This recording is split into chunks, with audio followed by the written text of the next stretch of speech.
Oh, I feel like that. You feel that? I feel like that. Still early. No, I'm all right when we start doing this. I'll come up again.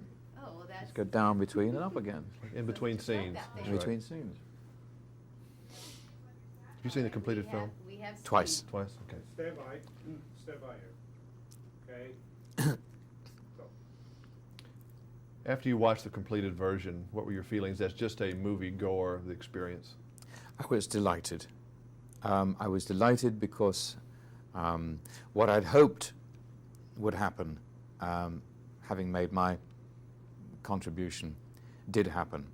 That it was symphonic, that it had a great symphonic sweep to it, like Beethoven's Fifth Symphony, like all great symphonies, that it had areas of great delicacy, areas of astonishing violence, areas of sweetness and areas of terrible grief, but the whole thing was bound together by the composer, conductor, whatever we want to call our writer and director, in a structure that was like listening to a beautiful, beautiful piece of music that lasted, I don't know, it flies by because it's so beautifully edited and balanced, the rhythm of it.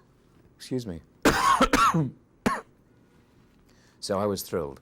Yeah, it's an amazing film, and it's a tough subject for an audience to watch. I mean, to watch man's inhumanity to man in that extreme is tough to watch, but right when it gets too much, Spielberg sweeps you away and lets you go because of you know what's going to happen or you know what happened. But still, I mean, it's a tough subject. It had to have been eerie just being around those places where that happened. Eerie is right. Not only were we around the places where it happened, Auschwitz, Krakow, ghetto, the streets, the windows, the faces of buildings. They're like faces, you know, the doorway and the eyes, the windows. And you can see as you walk along the streets that these buildings witnessed what you're filming now. And They to see witnessed Nazi it. soldiers again. I turned a corner in my car going from the hotel to the location very early on in filming, and I saw about 20 Einsatzgruppen, they were the special death squads, lounging on a corner smoking cigarettes with semi-automatic weapons slung under their arms, their motorcycles and vehicles parked just on the corner. My stomach turned right over. I felt nauseous. You know, we're really not that far away from this period in history. It's not Nothing. like we're talking about the Civil War. It's nothing. Or the, War of Nothing. 1812. I mean, it's just 40 years or so. Yeah. 50 Yeah. years. Yeah. I mean, just for the people of the locations where you were, to see those German soldiers, what must have been their reaction? There were mixed reactions. They were mixed. Some looked baffled, frightened, and sad. Others, I know one lady took Rafe Fiennes aside, who plays Em and Gert brilliantly, and said, Germans were okay, actually. They were good people. We liked them. I mean, it's terrifying, isn't it? Mm. It's And then to terrifying. believe that some people think that this whole thing didn't occur. But we are dealing with a deeply wounded country. Yeah.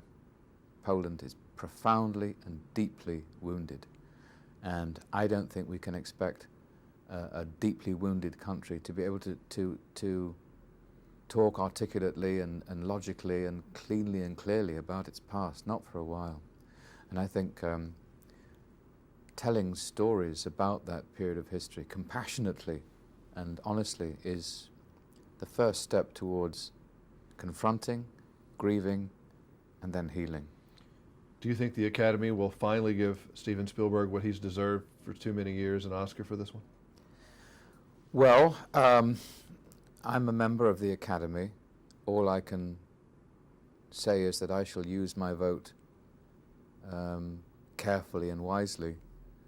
I sincerely hope that Spielberg gets the recognition that he deserves, because he's had the grace and the talent to say to his audience, I invite you to witness this, look at this. It's all I'm saying as a craftsman. Just look at this. And I think that it would be wonderful if in return, the world out there said, thanks, and we saw it, and thank you. You think he's going to have a little trouble himself promoting this like another movie? I don't see him too visible on this, and I've talked to him many times in the past. This is such a personal subject, I think, for him. I don't know how he is conducting himself at the moment. Alas, I've only seen him very fleetingly over the last 2 days. It seems to me that he's going through something privately within his family, to whom he's very strongly connected. I guess that he is, to a certain extent, nervous, and which is completely understandable. And I, for one, am deeply privileged to have been there when he was making that film. And I haven't felt that deep level of commitment since Attenborough and Gandhi. And they say to me, oh, well, Gandhi's a once-in-a-lifetime experience. No, it's not. I've been blessed to have it twice now, and I wouldn't be without those two experiences for anything. And just when I think I've gone to all the movies, they don't do movies like they used to, then they finally did one Well, like they good used for to. him. Good for him. That's great. Thank you. Yeah. Pleasure to see you again. And you. Yeah, I mean, you see that kind of movie and that you say, wow, you know.